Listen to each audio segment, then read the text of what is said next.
Hey you, come on, sit down. You're sitting at the grown-ups table. I'm your host, Jesse Pimpinella, and as always, my partner in crime.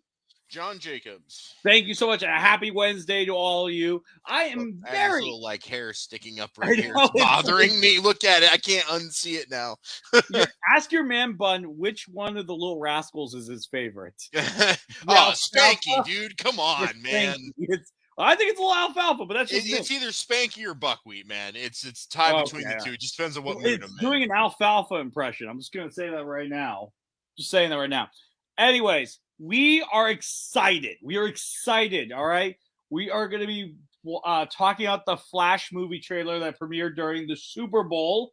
I already have a suggestion for the sequel when they do it, because let's face it, there will be a sequel. All right. There's got to be a sequel eventually. Everything. If they don't call it Too Flash, Too Furious, the fuck out of here. Dude, I love it. Too Flash, Too Furious. I And love then it. I think as a Hollywood rule, every movie needs to start doing. You have to name your sequels based around the format of the Fast and the Furious franchise. Because I want a Fate of the Flashes, and that even sounds like a good title. So there you go. But without further ado, without me making a bigger buffoon of myself, I want to bring out somebody who is an equal here at the grown-ups table. He has sat here proudly. Please give it up for our good friend, Mr. Darth. Yeah, the surprise guest of the evening. Woo! Who knew? Let's do the Flash Tokyo Drift. Tokyo Drift? Dude, how great would that? Like he's the Flash, but he's like, you know, like how ice skaters like do the hockey stop? Like that Flash runs like that. Well, they did make a point that he ran like an ice skater. So there you go. There you go. So and then then the next one would just be Flash, because Fast Furious. And then it would be Flash 5, Flash 6, and then it'd be the Furious Flash. The Furious Flash. What the Which hell? is the Flash. Which means the Flash goes to Hawaii. Well, wait. I thought there was a Fast and Furious where they go to space. When is the Flash going to go to space? That's 9. F9. Oh, okay. But they don't have the 9. Watchtower established yet in the DCU, so that's interesting. By the 9th movie, they should, John. I agree. By the 9th movie. They're gonna get a Watchtower. They're gonna be in space. Ludacris is gonna be flying around in that Toyota. All right, and they're gonna be like, "Oh my God, it's a Watchtower." And then the last one, Flash, will be 10, but instead of an S, it'll be an X. My cat decided to come in here, and I didn't see the door open. So it's Mr. Kitty, everybody. He's 18. He's really old, but he's still going strong. And then by then, Vin Diesel will have decided to do a crossover, and we'll call that movie Flash Drive. Flash Drive. I love that. That's good. That's good. Flash Drive. I like that. But that's only in case Hollywood runs out of ideas. All right, which don't worry, we'll see that movie coming out in 5 years. Are you drinking a White Russian, Jesse? Am I? It looks like you are. It's coffee. Oh man, I got really excited thinking you were actually drinking liquor. Like, wow. But it's more Bailey. Did your wife just call you a bitch on air, dude? Yeah, but she's right. like, notice I could give her a disgust look, like I'm a little upset at her saying that, but like she has facts that back it up. So I mean, we're a house of science. We're a house of science. What? Oh, Christmas morning, I fucked up a pickle shot in front of my uncle. Now I'm his niece. What's up with this pickle stuff on? This was never a thing, and then like my wife does it by hiding them in the tree. Now we've got pickle shot. Man, dude, we didn't do this shit in the 80s. So I don't know where this came from. I downed the Jameson, and then I had to do the pickle. I don't like pickle juice. I fucked up the shot. I mean, I love pickles, but I don't like pickle juice. It was like drinking it. Yeah. What if you get one of those like in the 80s, we were bitches because there was Zima. Come on now. Dude, I'm telling you, man, the Zima Darth in the green bottle, the citrus Zima, man, you drink 6 of those, you're on to a good time right there. Well, speaking of the good days, let's talk the Flash. This movie, it brings back something from the good old days, all right? And this movie, I'm gonna say this. There are 2 Flashes, 2 Kryptonians, and 2 Batmen. and let's talk about the GOAT. I mean, I figured this is where the bulk of the conversation would be anyways. So. We got to talk about this. Damn, he looks good. He does look good, man. He does look good. And, I mean, dude, he is 1 year younger than Alfred from the first movie. Like, imagine if that guy, Michael, what's the guy's name? Michael Gould or Gould. Imagine if he was Batman in that movie. That's what we're getting. Guys, we've had this conversation with hot Aunt May. All right. You look at Aunt May in the first Spider-Man movie, and she's played by a little old lady. Yeah. Then you got Marissa fucking Tomei. Yeah. As Aunt May. Are you going on record and saying that we got a gilf Batman? Okay. You gotta give her credit. So are you saying we have a gilf Batman, Darth? Are you going on record saying that? A gilf? What's a gilf? Grandpa, I like to fuck. Oh, dude. Wow. Okay. Well, first he has to have a kid. He does, technically. If we're going to get that canon. We don't know. He banged Michelle Pfeiffer. He banged Michelle Pfeiffer. And Michelle Pfeiffer fucked off.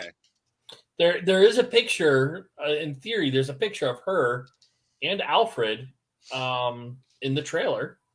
I watched a whole bunch of YouTube videos in the last half hour on everything about this trailer. But there's a picture of Batman, or a scene of Batman where he has the long gray hair, and he's going up and touching the picture of him and his family. And then there's a blurry picture of a woman and another old man on that wall. And a lot of people are thinking that it's a picture of Selena Kyle. Well, it could be Vicky Vale too, man. No, if it's going to be anyone, it's going to be Selena Kyle. I don't know. Kim Basinger is not really doing shit these days. They might have been able to dust her off and bring her back. Who knows? Oh, she's going to be in the movie.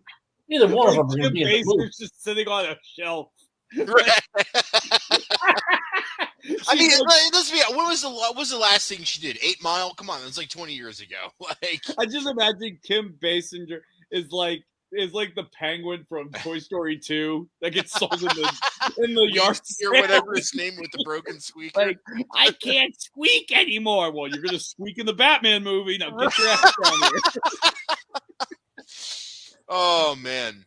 Okay, so let's organize this discussion now. Here we go. Yeah. So I think I'm just saying, Bruce spread the seed. Okay, I think we got a kid out there somewhere. Okay. Planted a few flowers in his time, did he? I think he did. I think he had a long history in Gotham. So I mean, look at all those suits. All right, he had 8 suits in that trailer. Yeah, do you see that? I mean, because in Batman Returns, he had all of them hanging up on hangers and shit. He all those sets of. It's not like he just threw all that out. I mean, so they've already established that he hasn't been Batman in a while, right? He's kind of been chilling. So all that shit's still down in that Batcave, man, and he didn't sell it. Well, they didn't. What I'm wondering, what I'm wondering is if this is canon to the movie. This. So this is kind of this is Batman 89, and just so you know, we finally get our Two-Face. Billy D, Wait a man. Minute. Turn that back around. Open it up. Let me see some pages. Oh yeah. Okay, this is not what I thought. So I have the actual comic that is the comic adaptation of the 89 film. Oh, dude, yeah. I traded some kid that shit the summer the movie came out. I had to give up a lot for that, but I got that, and it's an incredible comic. So I thought this is what that was, just reprinted or something, but this is something totally different. No, dude, is that Billy D? Yeah, this is the Two-Face. Two-Face shows up in this. Oh shit, man. Yeah, for those that don't remember, he was Harvey Dent in the first movie. And so when does this take place relative to the end of Batman Returns? Yes. This is it 6 months, 5 years? I can't remember, but I'm gonna say not too long after, because look, I mean, she's still in the first Catwoman suit. Yeah, looks like she fixed it up. It was all tore up at the end. Yeah, Oh yeah, here I love this. They do this shot.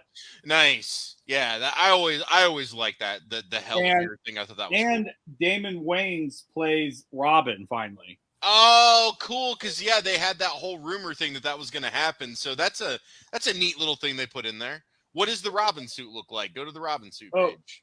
It's more. Which one did they do? It's the red Robin suit with the hood. Really? Yeah. So they do That's odd for the '89. Safety first, John. Safety first. They do the Tim Drake one. Oh yeah, I hate the hood though. I don't do Tim Drake with the hood. I don't like the hood. I know. The hood's dumb. Like that's but what do you think about Damien with the hood? You know what I love, and I know this is gonna be very mean, but I'm gonna be. This is very mean. I want to read this book, by the way. I'll bring it to you. But fuck you, that's not Commissioner Gordon. That's not Pat Healy. Pull it down just a little bit. That's not Pat Healy. There we go. That's not Pat Healy. It looks all right to me. That fucking lazy asshole. I mean, anything's better than what was it, Lieutenant Eckhart? You know, dude. At least Eckhart. Like, what are you doing, bro? You did nothing this whole movie, and then you just got killed. He arguably did. All right, he was doing business on the street. He didn't do anything. All he did was get money and shovel some shit around. That's all he did. Dude, Commissioner Gordon's just waddling around the whole movie. He's just answering calls like, "What? They're at the factory? Oh my god!" And then at the end, the bell falls down. He just looks at the bell. He just touches it. Yeah, he's like, we're done. We get 10 guys over here. We can move this bell. Yeah, we can. Really, someone can crawl in. You know what I mean? Like, we could do something or get a chopper or something.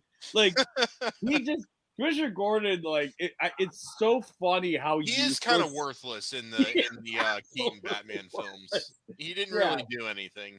But yeah, I just find it hilarious. Like, yeah, but anyway, so that's what my thoughts are. I want to know if this will be canon still.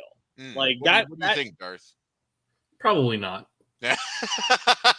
Yeah, I would say so too. Because the people that bought that comic book are really looking forward to it. Right.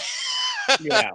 I mean, clearly they're not going to get Billy D to do Two-Face. Like, the guy's not in the best of health shape these days. Oh no, I'm not saying to keep Billy D around, but I mean just like because I mean people forget Batman Returns ends with a couple of cliffhangers. You know what I mean? Like the Gotham is now against Batman. We hate Batman. Batman's a murderer. I thought he got his redemption though, like afterwards. I don't think it ended with them hating him like it did in The Dark Knight. I might be wrong though. I mean, here's the thing. Like, okay, so the Penguin decided to take a page out of the Old Testament and kill the firstborns. Yeah. I mean, great job, Penguin. Dude, the guy, he's like, he. I think he did it when he was in the library looking for his parents, and he saw the Bible. He's like, "What's this? Right. I love this firstborn stuff. I'll have to keep a page of that later." Let me just remember the parts I liked about this book. Oh wait. Anyways, let's move forward. The wrath stuff. But I mean, I don't see. But I mean, like the Ice Princess. There was no evidence that the Penguin killed the Ice Princess. Oh, the duck thing. I love that thing so much. Yeah, man, these nanos are really cool. I love this Batman Returns set. But so I guess what I'm trying to say is no evidence was given in the movie that he didn't kill the princess. The only guy that says like hey, Batman killed the princess, and then he flies over them, they're all like, and then that's it. And then he goes and saves the day. Yeah. Yeah. And 3 people know. Yeah, but okay. I guess what I'm saying is a whole bunch of people saw the one dude say Batman killed the princess, and then that's the last we hear of him. And then loved, Gothamite Oswald Cobblepot then dies mysteriously. It's a big conspiracy theory against Batman. Yeah, it's weird though because they don't close up either one of those. They don't. No, they don't. They don't say, okay, like in Dark Knight, it's hey, we're ending the movie with everyone against him, and we're gonna flat out tell you that at the end of the movie. Okay, great, now I know. But yeah, they didn't do one or the other in Batman Returns, and Darth's right. Like once they get back to the zoo, It's a he said, she said. There's 4 people involved. Only one person emerges because 2 get killed and Catwoman disappears. But so yeah, you're right. They don't close it up one way or another. Yeah, but I think one of the best moments in Batman Returns, I'll argue it's probably one of the best Batman moments in all of Batman movie done, where Bruce Wayne, why are you dressed like Batman? Yeah. The dumbest line ever, and I love it. And then Catwoman's just like, he's Batman, you moron. He's just like, he was Batman. Good old Christopher Walken playing Christopher Walken. Yeah. I love Christopher Walken. That line is so dumb, and I love it. I never wanted cut out of the movie because only Christopher Walken could deliver that line. I wish they could just somehow say Max Schreck survived and just put him in the Flash movie. Dude, I'm telling you right now. Bruce Wayne? Dude, I'm telling you right fucking now. If Max Schreck shows up in this film, I am here for it. And I will walk out of the stupid... Oh, come on, Darth. He could be alive in one of the other universes. Come on, man. His cat does show up in the Batman Arkham games, so he is out there. That would be hilarious. I'm not gonna lie. That would be so funny, dude. It would be the greatest middle finger. Especially if he has like Einstein tribute. Hair and everything. It's like the greatest middle finger and tribute to Batman fans all in one. Yeah. I'd be all over it, man. That'd be fantastic.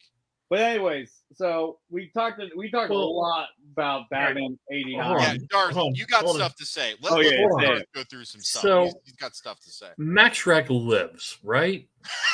I want to see him on like Sally Jesse Raphael. I want to see him on Donahue. I want to see him on all of the talk shows. Yeah. Going crazy, saying that Bruce Wayne is Batman. And just him... And everyone just thinks he's crazy. And here's Bruce Wayne going, I don't know what he's talking about. Right. He's just doing that I'd be okay with. Like Michael Keaton's kind of doing like a Johnny Dangerous, like, you got me. You're right. You got me. You got me. Like, because the one thing that I always admired about Michael Keaton's Batman is because he was a comedy actor, so he had that playboy Bruce Wayne down so well. You know, he kind of had this like very cavalier goofiness to him that I feel like, not to say that the other Batman actors didn't have, but I mean, there is just something about Michael Keaton's charm that really sold the playboy Bruce Wayne. Because I remember when like Knox is like talking so much shit about Bruce and yeah. And then at the end he's like, "Hey Alfred, get him a grant." All of a sudden he's like, "Hey, thanks, Wayne." Yeah, like just something to me that's just like I mean like maybe Christian Bale or Affleck could pull that off, but there's something about Keaton. I feel like he owns that he's in that pocket, and it's beautiful. And I hope to see that a lot more. And I think we are, because even in the trailer when he says I'm Batman, he even has this kind of like coyness to him. They're like, you're I know. Yeah. Like I like that. And I think that shows an evolution of the character, which is great. And kind of going back to the whole, you know, Darth and I were around when this fucking movie came out, and dude, everybody was. It was like when Tom Cruise got cast as Lestat, dude. Like, just everybody was like, "Fuck this! This is gonna be horrible." How can Mr. Mom? Right? How can Mr. Mom and the guy from Gung Ho play fucking Batman? And dude, I'm telling you, people went to that movie theater opening weekend, and they were fucking captivated, dude. Mm-hmm. It was like overnight. It fucking exploded. That's how I felt when they said Affleck was going to be Batman. Everyone was like, he can't do it. He's a horrible actor. You know, he's going to sink the whole DC universe. Yeah, the whole DC universe kind of sank, but it was not Batman's fault. It was not Affleck's fault. Might have been Joss Whedon's fault a little bit. Yeah, exactly. So let's go into Affleck real quick. Well, hold on. We got some more Keaton stuff. So keep going. also with this, so I know that we're just using this to essentially this Flash film is going to reboot DCU, which we were all talking about this years ago before all this shit even happened. Do Flashpoint, fix all the dumb shit, kind of start over, soft reboot, if you will, and then move forward. So now it's happening. But there's always been one thing on most people's minds, and that is doing Batman Beyond to have the old Batman hand off to the new Batman. And a lot of times when you have this conversation with people, they'll tell you, we want old man Keaton Batman to be the one to hand it off. Is there a place for such a thing to exist with Keaton's Batman in this new DCU? And could this Flash film possibly set up for that? Yes and yes.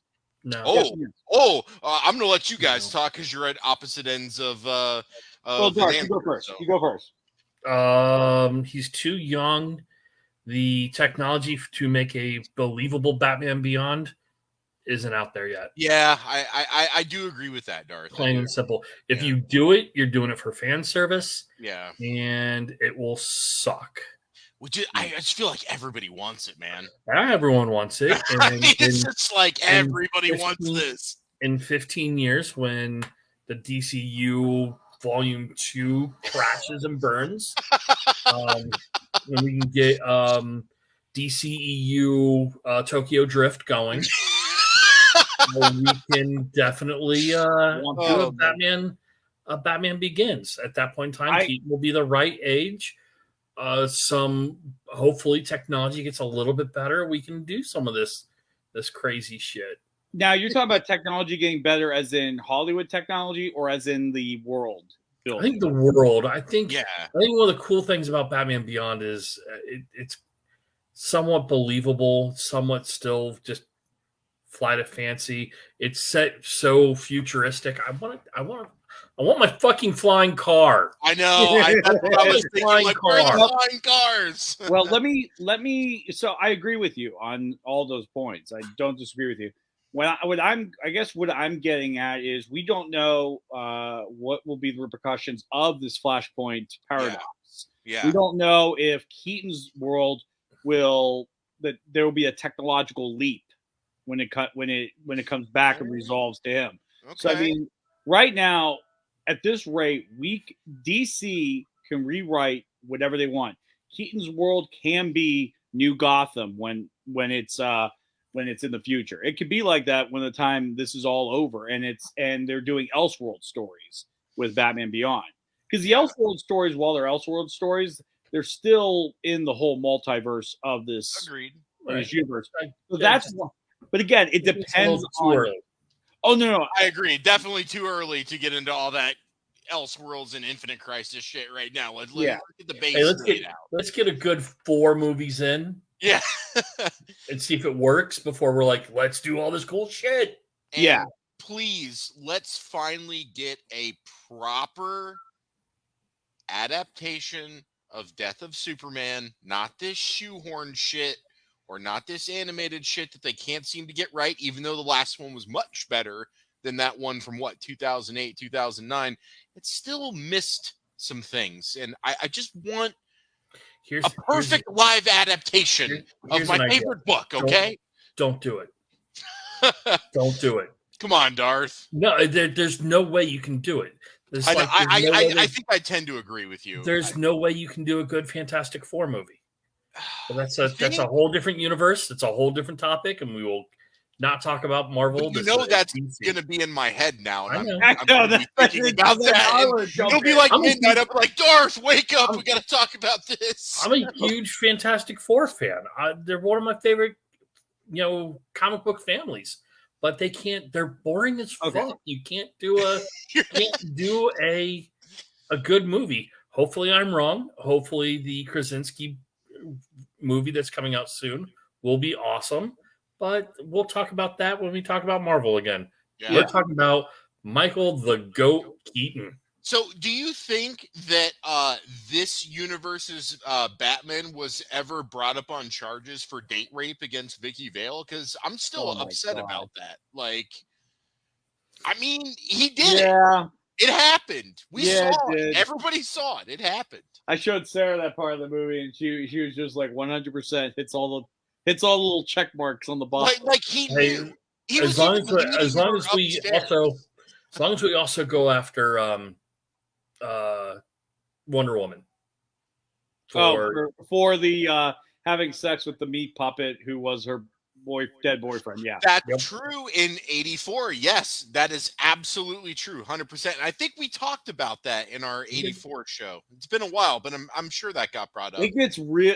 That's body swapping movies and body things. It gets really crazy. So like, it's dicey nowadays. It's dicey because like, let's say if person A and person B switch, and then person B, who's in person A's body, has sex with somebody. Is that bad? Because you used. They're technically not that person. They're technically, even though they look like them. But let's just say person B has told the third person that like, hey, I am person B, but I'm in person A's body. They believe him in everything. You're still using person A's body. Yeah, sure. Yeah, so it's like it's very dicey. It's I agree.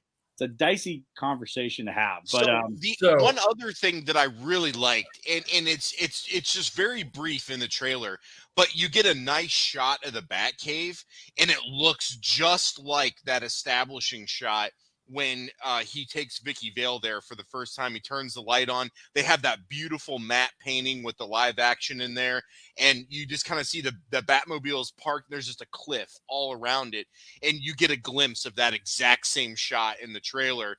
I'm super pumped for that because I loved Keaton's Batcave. I mean, look, the Batman Begins, Nolan Batcave, dope, okay?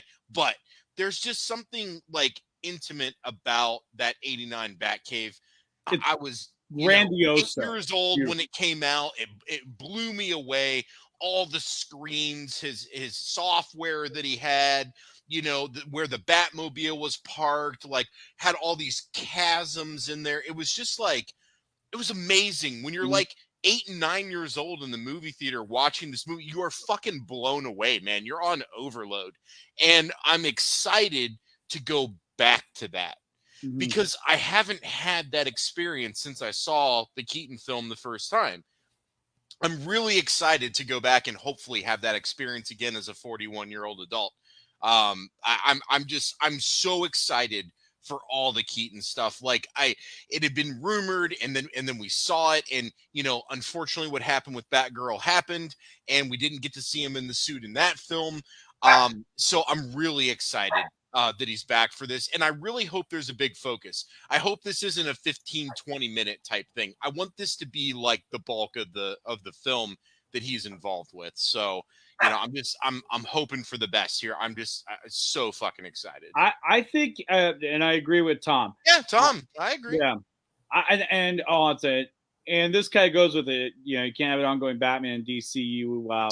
Yeah. No, I agree with that. Now, I think based on the Beats and the Paradox storyline, it looks like this Batman is pretty much playing a Thomas Wayne figure. Not to say he's mean and gritty and all like that. I mean, he could be. We don't know from what we've seen. But I mean, he's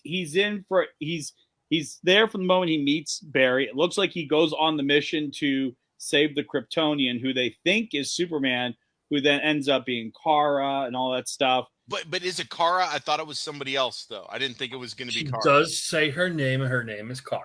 Okay. But there's a theory that this is there. Now, we could talk about this a little bit. Now, I'll put it in your head right now, Darth. Isn't there 2 different versions of Kara in the comic books? Oh, there's like 6 different versions of her. Yeah, because one I think is Superman's daughter. Like, so I mean, we'll talk about that soon. We'll go from there. But anyways, so I think this version is a completely and totally different version that we haven't seen yet, and we have had Easter eggs of her existence going back to Man of Steel. Yeah. That's something else I really do like about this movie. And if we're good with Michael Keaton, I have a direction I want to take the show and to go. Would you guys be willing to go with me on this? Do I have a choice? No, not at all. No. Proceed, Jesse. I don't have a choice either. Zod's back, man. Yeah, Michael Shannon coming back. So what I think is so good about this movie is it comes full circle. It comes back to the beginning of the DCEU, which is Man of Steel. Yeah. And we got General Zod back. And apparently, I guess the Flashpoint Paradox movie in this case is he goes back in time, he saves his mom, and then to save this universe, for this universe to be saved, it means that no metahumans were found or created and stuff like that. And that's why they have to release Kara, who's probably the only metahuman that exists, which insinuates that Barry 2 isn't a Flash at all. So it seems like, I mean, that's the way it kind of looked to me. Yes. After watching the trailer and all the stupid little videos on the trailer, he creates a universe where no metahumans. Superman dies in the chamber on his way to Earth. So there's no Kryptonians. There's no messing around getting metahumans. There's nothing like that. And Lex Luthor never makes the email. This is also but wait, well, how could there not be Aquaman? How could there not be Wonder Woman? They're not contingent upon Superman surviving or dying. Well, they were already on Earth. Well, the idea with the time traveling in the DC universe, and again, will they use this version of the time traveling? I don't know, because contingence isn't a thing that happens in Paradox. The way Paradox happens is it's like a pool. When you throw a stone in it, reverberations go this way and reverberations will go that way, because Flash's mom dies after Bruce's parents die, and his events still get screwed with. So it's more like a Doctor Who type thing. It's not linear. It can be up, down, left, right, backwards, forward. Take science out of it. Yeah. I know. I'm trying to rationalize all you need to know about DC's time traveling, again, if they stick to the comic book, is that it's just like throwing a rock it affects in all different directions. Got it. I do like that, though. Instead of it like Back to the Future, it's just linear timelines. I like the idea that it's all directions, because then you can obviously have a lot more fun with that, which is what we're looking forward to in this film. So that's why that reverberation. Maybe the god of war never goes to war with Themyscira. Therefore, the need for the birth of Wonder Woman never has to happen. Okay. Arthur's father doesn't get horny, or Arthur's mom doesn't get horny. Go live on the land. Go live up the land. Do Arthur's dad. Arthur comes around. Yeah. Maybe Arthur's dad pulls out, and he pulled out in time. Know. Good job, man. Yeah. So a lot happens here. And Zod is coming to Earth because he knows there's a Kryptonian there, which then would fuel Flash's journey to find Superman, which then would actually find Kara instead. So that's what it seems like they're going with the storyline. And Flash is just trying to save this universe so that at least there could be a universe where Barry has a mom. Mm-hmm. So he's just saving his mom for this Barry in a weird way, which is, I think, a very interesting take on the Flashpoint Paradox thing. Because, I don't mind when they make changes and adaptations to it. I mean, I feel like the Flashpoint Paradox animated movie pretty much gave us a scene-to-scene kind of deal. I mean, I read the comic. That seemed like pretty much beat by beat. If you want the beat by beat, go there. And honestly, I like the way that the Flash series did their whole Flashpoint and Paradox stuff. Now, granted, I'm like 3 seasons behind. I stopped with the CW stuff after the last miniseries. Man, I'd really love to see a Brandon Routh Kingdom Come. I'm not going to lie, but that's another discussion. Too bad he couldn't pop up in this. Goddamn, how awesome would that have been? Well, that's very interesting.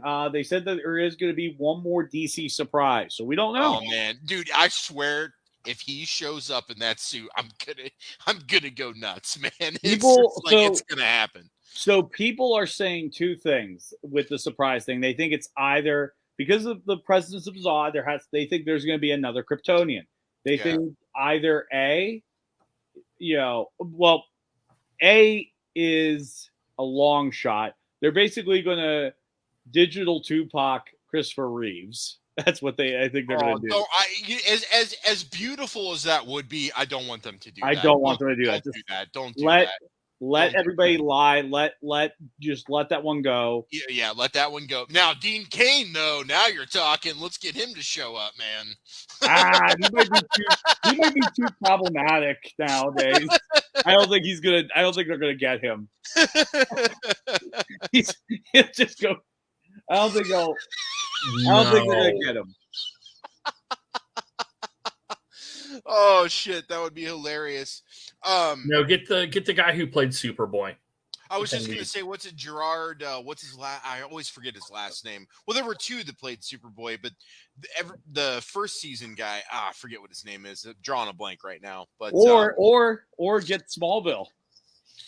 You see, Tom Welling. I don't think Tom Welling aged into the look of Superman. He looked great as a young Clark, but now that he's in his late 30s, early 40s, he just doesn't look like Superman anymore. Oh wait! They can't use him. Never mind. There's a reason why they can't use him. Never mind. Because Darth was going to say something. Yeah, I think Darth. I want to know why they can't use him. Because technically the CW shows are in continuity with this whole movie. Technically. So they don't care. Well, because you're right, because the two Barrys met. And don't forget Knox. Knox was in that miniseries. So you can have Tom Welling play a Superman character. No, he gave up his powers. I mean, you could have Tom Welling play a Superman character, not Clark Kent, not the Clark Kent from Smallville, but you can have him play a Superman character. I know, but if you're going to do fan service, not lying. I know. I'm not disagreeing with it. I'm two Barry Allens. Character back. People want the TV show. They want the TV show. Plus, with the whole Allison pill thing, they're not going to bring him. Allison Mack and the Nexium cult. Oh, the Nexium cult girl. Oh my God, she's still in jail, isn't she? Oh yeah. Oh fuck. Yeah. Sorry. Yeah. Sorry, Sarah. Don't worry. All the fans are bummed because every great fandom has to have one psycho human being, and I hated her character. So I hated her too. I hated her. Like, okay, cool. You were in a cult, and now you're going to jail. Awesome. She's going to jail for her role. Oh, I literally thought, I'm like, there is some justice in this world. Dude, the fucking. John, get drunk and watch it. It's a good time. Get drunk and watch what? The Nexium cult documentary. No, I've already watched them all. On the streaming services. Yeah, no, I'm not. I was gonna say something, but I don't want to derail time. But anyways, yeah. So anyways, I mean, people want the continuity that they're familiar with. That's sure. That's the only thing. I mean, yeah, you can have them come. Like for example, the Kingdom Come Superman that was in the Crisis. Oh everybody wants that to be the Superman Returns. And that exact suit, too. That exact suit. Don't fucking change it. That exact suit there. It's just because it gives closure. You know what I mean? Yeah, absolutely. And I think that's the biggest thing with this movie is it's going to be a lot about closure for us. It's going to be closure and then new beginnings. Well, new beginnings, yeah. They want to close off everything, tie all the loops off, and then allow something new be born. Sure. And I think everybody should get behind with it. Even the Snyder fans. I know some Snyder fans they're not for it. And look, here's the thing. I'm a Snyder fan. I loved his universe. Did I like every aspect of it? No. There were parts I was in a bit of disagreement. Like I don't like that Tim Grayson's dead. But I do like that he's dead because it gives us a different Batman who I believe could go to kill somebody. Like Tim Grayson dying makes Batman killing so believable and then allows that story arc to happen. So, I mean, there's parts I like and there's parts I don't like. But, I mean, from what I understand, James Gunn's already met with met with Snyder, and hell, he worked on some films with Snyder before the big change up. So and he's pretty much approves of everything. So I mean, like, everybody just needs to get on board with this. I think I agree. I think this is for the best, I and agree. I think it does need to get this hard reset because like, look, if someone asks me like, hey, you're going to fix the whole universe, I'm like, I'm gonna you guys have been fucking around with it for almost 10 years now. Let's just start new. Let's get rid of this taintness. But with the Flashpoint movie, what's great about it is that it's going to honor all those movies. It's going to keep them in continuity technically, but at the same time allow something to be born. So, okay. Well, before I ask this, let's tie up our general Zod. So, yeah. Awesome. Michael Shannon's coming back. Really wish we could see Terrence Stamp make an appearance. Not going to happen. That's okay. But I am excited. I like the tie-up, and I like how you positioned it when we first started, which is we started with Man of Steel. We're going to end with Man of Steel. I think that's cool. I'm down. I like that. Darth, any final thoughts before we kind of switch over and talk about Barry Allen for a little bit? Yeah. I think I like the fact that they're making Man of Steel a integral part of this whole story, because that one movie, that one final fight scene, changed the DC universe forever. That just the raising of Metropolis was so destructive and kind of brought Batman back in Batfleck and all that, brought him out into hating Superman and bringing everyone kind of together, which I think is great. Also, if you go back and rewatch Man of Steel, when Lois finds the second Kryptonian ship and she's just kind of walking around, in the background, there is an empty, opened life pod. So a Kryptonian did escape from hibernation. I think that's going to be Kara. Okay. Yeah. I mean, I'm good for that. I'm good for that. So give me that Kara. Give me I came to Earth. I got captured immediately. I got thrown into a lead-lined room. Didn't get really any kind of sun or anything like that. She comes out weak as hell. Then she becomes this badass. Yeah. Right when the yellow sun hits her. Yeah. I think we're seeing that.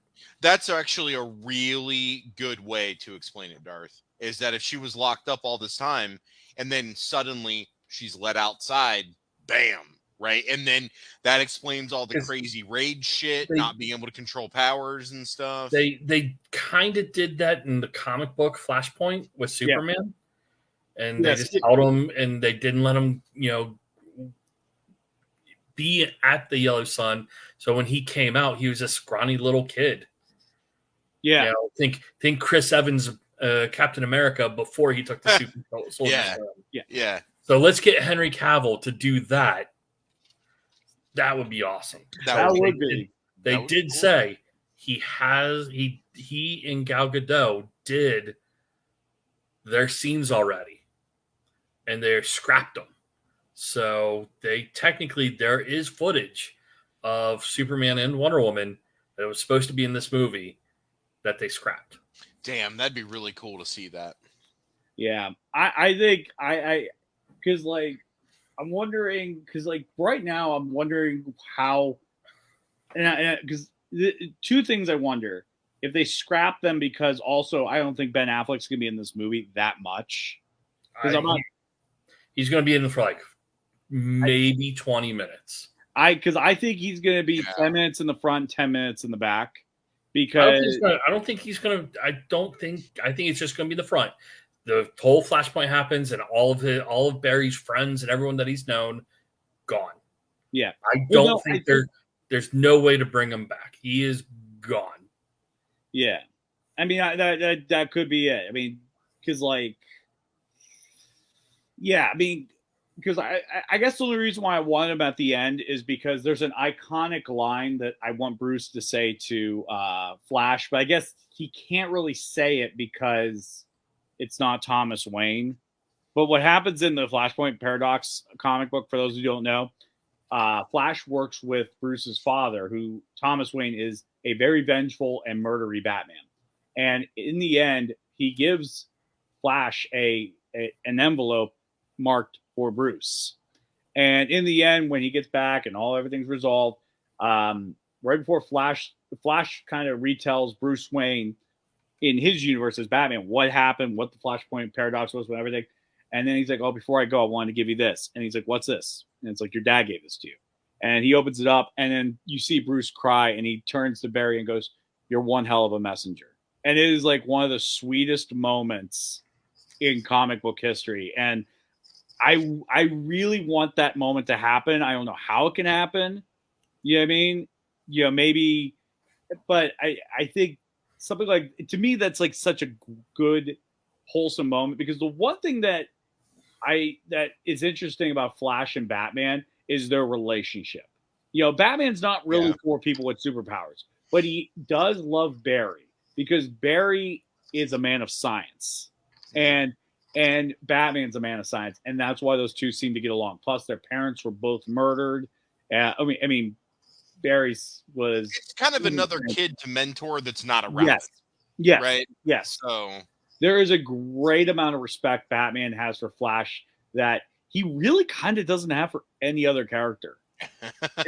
I mean, if you read the comic books, he doesn't even have that respect for Superman. Yeah. Like, he loves Superman like a brother, but he doesn't respect him like he does the Flash.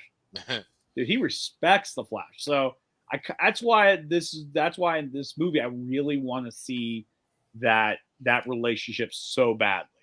So, but again, we'll see. We'll see what happens. I wouldn't be surprised if Barry disappears at the end of this movie. Oh, so you think to reset it properly, he has to basically run into the Speed Force and reset everything. Mm-hmm. That gives DC a good chance to recast Ezra Miller. Yeah, that too, because that it's funny that you bring that up, Darth. I don't want to spend too much time talking about that stuff, but there's definitely a divide in the fandom, and I've been seeing it all week in comments. Yeah. You guys know I am not shy of the comment section. I will go in there and I will see what people are saying. I will respond. I will argue. It does not matter. Nice. Too Flash, too furious. But there's definitely a divide. So there's a smaller divide of the Snyderverse fans versus everybody else. And this is definitely a minority thing. And it's kind of stupid, in my opinion, to be like, oh, well, I loved this one guy's version so much, I'm going to shit all over this whole big thing we're trying to do. I'm going to talk shit about it. I'm not going to give it a chance. It's kind of weird to me to really follow somebody like that closely. But, there's other fandoms that I probably do that and don't realize. So I'm not judging. I'm just saying it's kind of strange. But the other one is definitely everybody's like, well, why are we giving Ezra Miller a free pass when, so-and-so did this and so-and-so did that? And look, I don't have an answer. The answer is we're human beings. And no matter how hard we try to maintain objective consistency, it is impossible because human beings are flawed. We are emotional. Our brains we don't even understand how our brains work, outside of the 10 to 15% we understand. So look, we all know he did it. Nobody's saying the man deserves a free pass. But what we're saying is hey, they put together a pretty dope-ass movie. And this movie is going to reset everything and set the stage for this, hopefully, massive universe that's going to start. No one's saying they agree with what Ezra Miller did.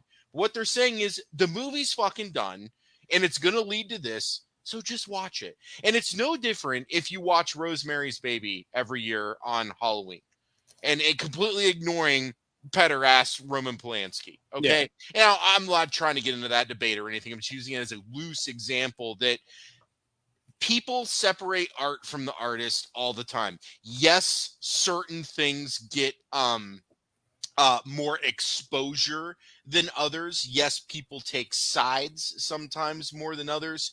But at the end of the day, They shot this fucking movie. It looks fucking awesome. Michael Keaton's back as fucking Batman, and it's going to lead to this massive new film universe. Just watch the fucking movie.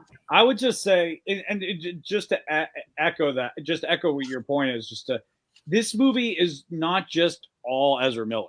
That's the thing. It's there is more people in this, and they are giving everything they got to their performances. Yeah. Like, I'm interested. I want to see Kara. I want to see a Kara Supergirl. I'm really, really interested in seeing what she will do. Especially that suit. The suit looks awesome. The suit looks great. I like it. She looks like a way more jaded Supergirl, which is very interesting. So I want to see where they go with that. And I'm happy that Zod is back. I mean, Michael Shannon is a great villain who could just chew on good. And I really hope Kara just kills him. Yeah. I want him to be all like, I'm Zod, I'm this. He gets all like in everyone's face, and in the new trailer, he's there and like on his balcony, whatever, and Kara's flying there. I just want her just to beat the shit out of him. Yeah. Agreed. Jim has a question. It's pretty high tonight. I'm not gonna lie to you. It is. Yeah, very high. Fuckity fuck. There's a spike. But no, I definitely want to see that happen. I mean, like I said, there is so many people involved in this movie, and they deserve a fair shake. And like I said, I don't agree with what Ezra Miller did. Which again, like I said, I know he did it. I know they did it. You know, I think they should receive whatever punishment. You know, whatever. I just want this universe to be reset. You know, usher them out and bring someone new in. I kind of want a new Flash. I really want a new Flash, because here's the other thing that I hope they do. Like the DC character, or the MCU characters, you know, they built them on actors who, for the most part, are very pure, very decent human beings, and they present themselves as role models. I really want that. I want that. You know what I mean? I don't want to be, you know, because it hurt. Because the problem is like when you connect a character who you love and respect with somebody who's a piece of shit, it's hard to watch it. Yeah, really hard. Like there are movies I just can't watch. Like for example, like I'm trying to think of Usual Suspects. It's hard to watch that movie, but again, I got to separate the art from the person because it's Kevin Spacey. I used to love that role that he played in that movie, but it's hard to love that role. It's hard. The ending still hits hard every time. The ending still hits hard. Still hits hard every time. I mean? When he has the realization and he's looking at the board and he's like, "Oh my god!" And then the glass drops. Yep. Kobayashi. Kobayashi. Yeah. But anyways. So, like I said, I want this movie to happen. I want it to be a huge success because I just want to reset the universe, get Ezra Miller out of the role. All right. Let them have their little swan song and get the fuck out. All right. Here you go. Let's just start it new. I'm so sick and tired of DC drama. I'm so sick and tired of we're canceling this, we're scrapping this for tax reasons. We're doing this. I'm just like, hold on. You got to backtrack a little bit because there's more stuff coming out about Batgirl, and the reality is the movie was not done. No. I'm fine with that. But it just seems like every week there is always something. Right? I just want to move forward. I want to move forward for once. Because whether the movie was releasable, was it not releasable, we'll never know. We're never going to see it. We're never going to. So we'll never know for sure. Well, they said we would never see Richard Donner's cut of Superman 2, and we fucking got it. So. Brendan Fraser was on Howard Stern saying that he said the cut they watched that they're deeming not releasable wasn't finished. Right. The film was very much in the early stages of. He said it best. I don't serve people half baked cake. Right. And I agree with that. So I mean, and there's a lot of movies that I felt that they got released and they were good, even though all the drama fucked it up. And I feel like this movie is kind of in that, and we're never going to know. Because it could be a piece of shit movie, but it also be pretty good. Mm-hmm. You know, because like Firefly would have been cool to see. Batgirl would have been cool. Keaton coming. I mean, the whole thing would have been cool. Like I was in for it. Yeah. But But point is, it's like we're the WB has always been about money, money, money. We make these decisions so we can make the movie more appealing, more this, more that. But there's no creativity. I mean, a lot of these movies sometimes felt like a shell of what they are. And I say the greatest example is Joss Whedon's Justice League. That movie was a shell. It was a shell. That because if you look at that movie, you look at the elements and you look at everything that's great, it looks like they took a giant okay, people like colors.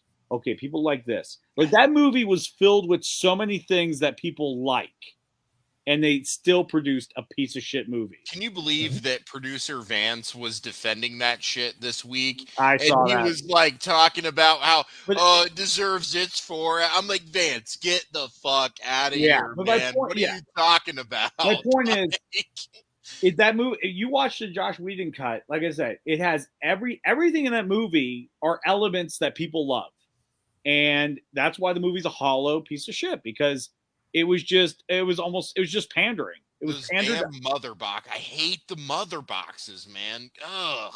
I know, but they're just MacGuffin items. Like, do a different story. Like, I know, but they did the Infinity Stone, so we got to have our MacGuffin boxes. There has to be a MacGuffin box. Everything.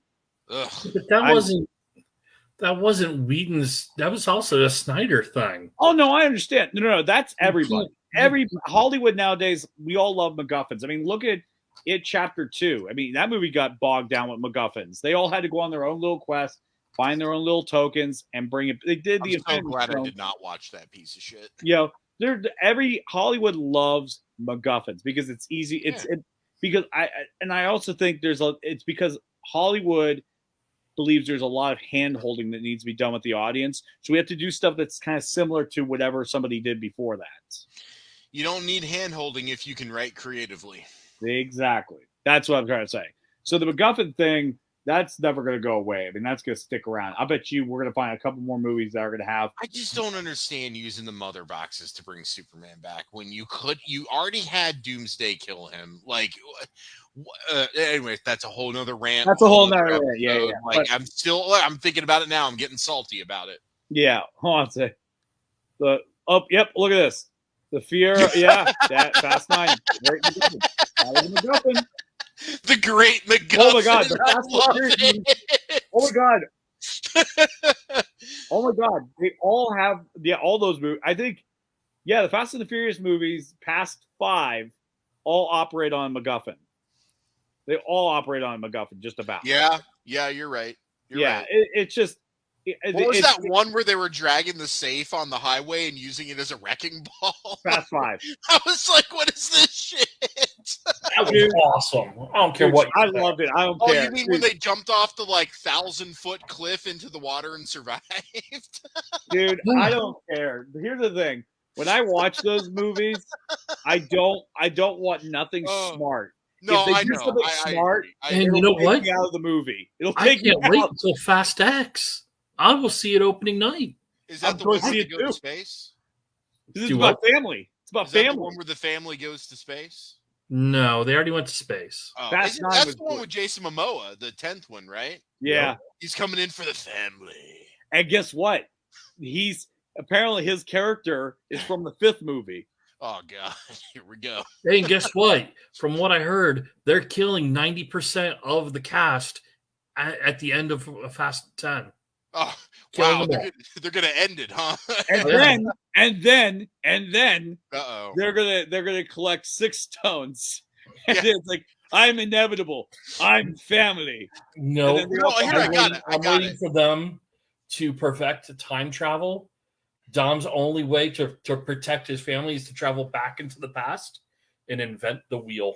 Good one, Darth. I was gonna go a little bit darker with it and so we're in the Fast series, we're watching the movie, and all of a sudden here comes Barry Allen running alongside one of the cars.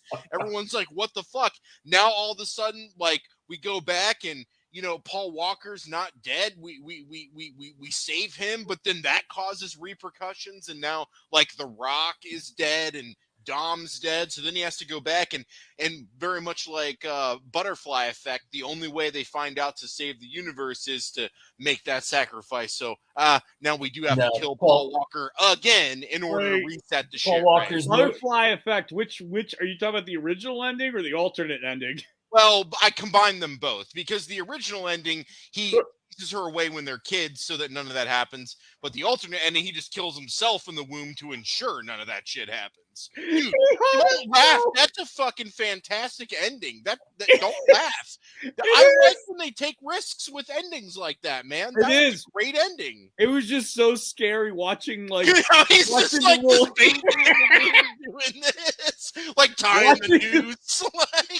Dude, watching the 3D monitor of the fetus doing that, me and my wife were like, "Oh fuck!"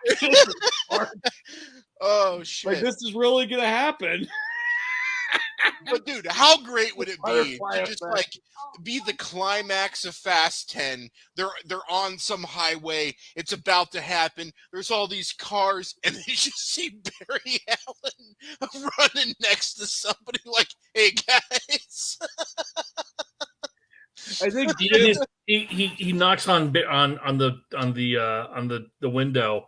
Dom rolls it down and goes, "Family, right?" And then zooms right off. Hey! Oh, why shit. does Barry Allen time travel? Why does Barry Allen time travel? For family. Family. And yeah, Jim's right. Jim, thanks a lot, man. You derailed the last 15 minutes of this. That's okay. We like to have fun around. I can't wait. When we do our Fast and the Furious episode, and believe me, we will be doing a Fast and the Furious. We should do an anthology, man. I want us to be drunk. I want all of us to. Every time we break into the next movie discussion, we have to take a shot, but the shots get very weird. For the family. For the family. Dude, the fact that they try to convince us that John Cena is Vin Diesel's little brother, go fuck yourself. Go fuck yourself. Well, he takes after his mom. With a stick. Oh, shit. All right, anyways, let's get back. We got to wrap this up. Oh, my God.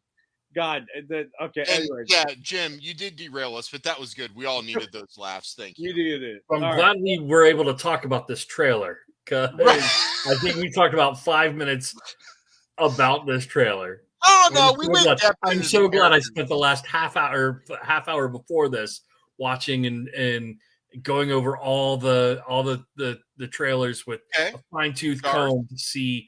To see all the hidden Easter eggs and all the Batman. Oh, I'm not done, John. Okay. All the Batman suits and where they came from, and they pointed all this stuff out and how the pictures in the background and how all this fun stuff. Nope, Barry Allen, Dominic Toretto, going back in time for family. Okay, Darth, here we go. Ready? Blue and grayscale Affleck suit. Awesome. New Flash suit and the fucking ring, man. And if you notice that young Barry 2, as we have been calling him, is wearing a yellow hoodie. So I was talking to Jesse about this, and dude, I would love to see. They could do it one of three ways. You could do Professor Zoom, you could do Reverse Flash, or you could do the combined character that they kind of created for the CW show. I'd be good with any of the three options. Savitar, but that actually exists in the DC universe. But they are doing an evil Barry. That has been confirmed. Barry 2 will become evil. It's going to be awesome. It's not going to be Reverse Flash. He's not going to.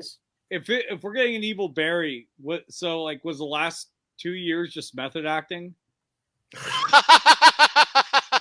that like his 1 month of Heath Ledger living in the hotel? Man. He was trying to get in character, Like, was go kidnap some people. That's a good idea. Was choke slamming his fan in Iceland just the beginning of it all?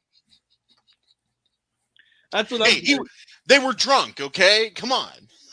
Yeah, I mean that's what I'm getting out of this now. Oh shit! Ezra's defense is that was evil Barry. Yeah, evil Barry.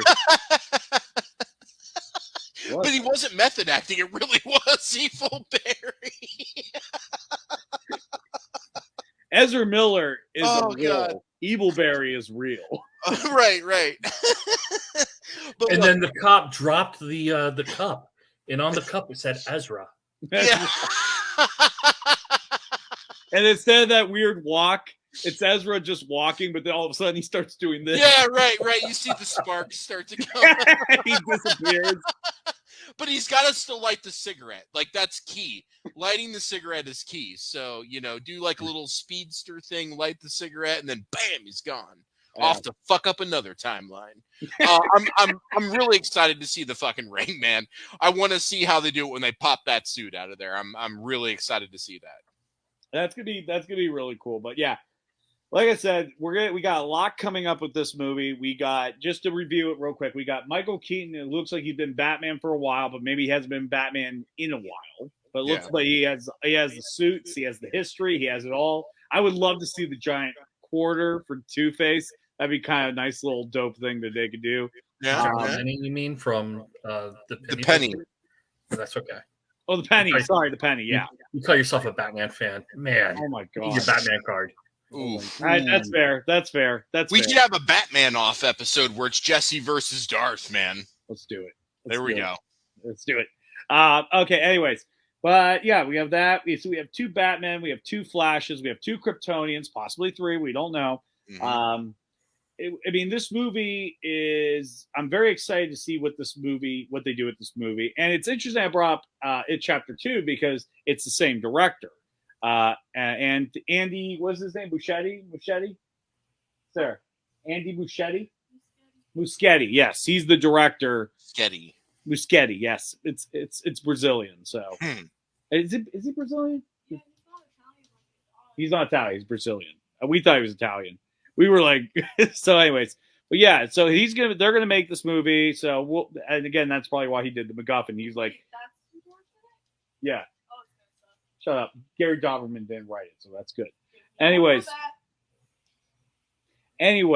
Gary Doberman's a horrible Hollywood writer. If he wrote The Flash, it would mean that this movie sucks. Oh, you know what would be even better, though? If that piece of shit Ari Aster wrote a fucking Flash movie, and then he could just rip off somebody else's movie and say it was his own thing. Let's do that. Let's elevate a Flash movie. Woohoo!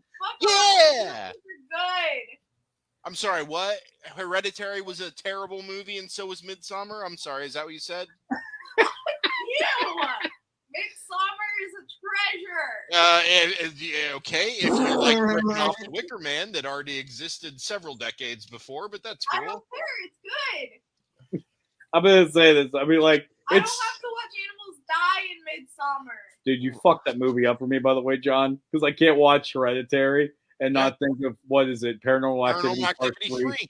Yeah. It's just a remake of Paranormal Activity 3. With, elevated horror. Oh, cool. Beat per beat. And even the ending, it's just like, wait a minute, like this happened already. Beat per beat. I got it. I love it. Toni Collette was amazing. She was. Her performance was great, but the film sucked. It's a good movie. Is it though? Yeah. All right. Guys, I just want to reiterate this. I put a shirt on for this coverage. Yeah. Thank you, Darth. Anyways, all right.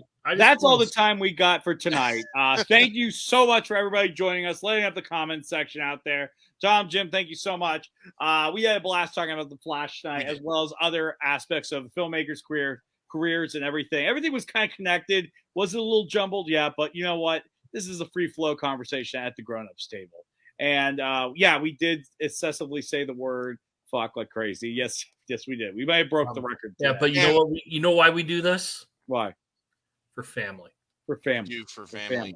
And to let Sarah know how bad Hereditary was. And that's it. Fuck off, John! See, that was probably our 50 or 100th one we had today. Anyways, thank you guys so much for tuning in. Stick around. We got a lot of great things that are coming up in the pop culture sphere. I mean, we got Ant-Man that's going to be released soon. We got a lot of great horror movies that are going to be coming up. So we'll be announcing those episodes that are coming up in the future. So make sure you check out our channel, check out our Facebook page at the Grown Ups Table with John and Jesse, and you will not be disappointed. We got a lot of great episodes also on Roku TV on the Jesse Pimpinella channel. You can stream us right there as well. But anyways, I want to thank Darth for joining us. Darth, thank you so much. Thank you, Darth. Always a pleasure.